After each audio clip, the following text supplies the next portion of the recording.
St. Matthew's Place operates Justin's Place. It's also a house where those struggling with addiction can get help. Later this month, Justin's Place will graduate their 250th graduate. Here to tell us about that is Van Ellison and also Cale Orender. Good morning to you both. It's great to be with you today. So great to have you on the show this morning. Talk a little bit about St. Matt's House, Van, if you will. Kind of brief everybody on your mission and the incredible things that you guys do. Well, St. Matthew's House started back in the late 1980s as a local ministry to really reach out to the homeless and the hurting in our community. So we operate a soup kitchen, a homeless shelter, a shelter in Immokalee, and in 2010 we started Justin's Place, which was our specific long-term structured drug and alcohol recovery program. And that's where Cale comes in. He is one of your success stories, so I got to say, round of applause. Yeah, thank you. We're excited for you. I'm sure your family is very proud as well, but tell us a little bit about how this program helped you and what your story is. This program is a true blessing to me. It came in and helped me. It brought me a relationship with God, gave me structure and love and compassion in my life, and that I've never had before. Well, and you actually told me when we were chatting that it saved your life. Yeah, right? Very much, yeah. So the 250th graduate, you must be pretty proud to make it to this point. What is it that sets you apart? I know you have a pretty high percentage rate as far as the graduates. We have a really good success rate, and that's based on the fact that it's a long-term program.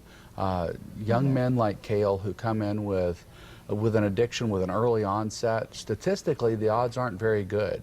And so they need a long-term, a lot of structure around them and the support. And so several key components is it's faith-based. There's a real strong faith-based element to it. There is at least a year. There's aftercare, so somebody can stay with us in transitional housing for 2 years after they graduate the program. There's career training.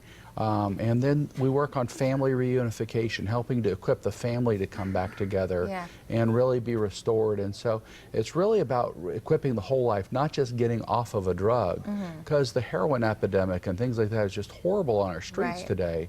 But today we're seeing people set free because they're being really transformed in a way they never imagined could be possible, and certainly wouldn't happen in a shorter time period. Cale, you mentioned going back to school. What is it now that you've graduated from this program that you want to do? What are your goals and aspirations? My goals are to attend school and seek my addiction counseling license. Yeah, pretty exciting. Yeah, pass on sparing strength and hope to other addicts out there and suffering.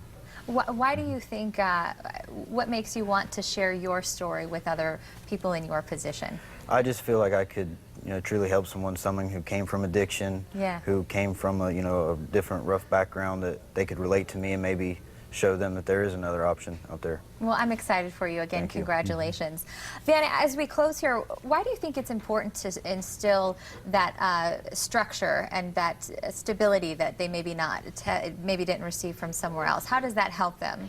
Well, most of the people that especially a young man coming into a program, a lot of times there's family dysfunction. Kids have raised themselves on the streets, and so their life is unstructured, they're aimless and without direction, and so they come in not wanting structure necessarily, but that structure allows them to thrive and to succeed. And so we talk about it in the terms of like two guardrails on the straight and narrow. One is love and one is discipline.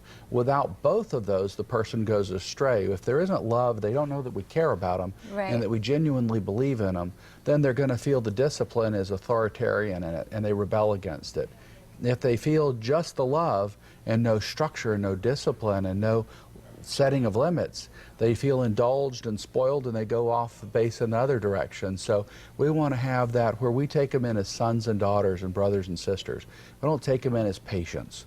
We take them in as family that we're called to love and discipline and help them to grow into the people they're called to be. Well, we love what you guys are doing, and obviously it's been a great program, and again, congratulations to you. We appreciate you coming on, sharing your story, and good luck in your future. I know you're going to do good things. Van, thank you so much. Thanks, Stephanie.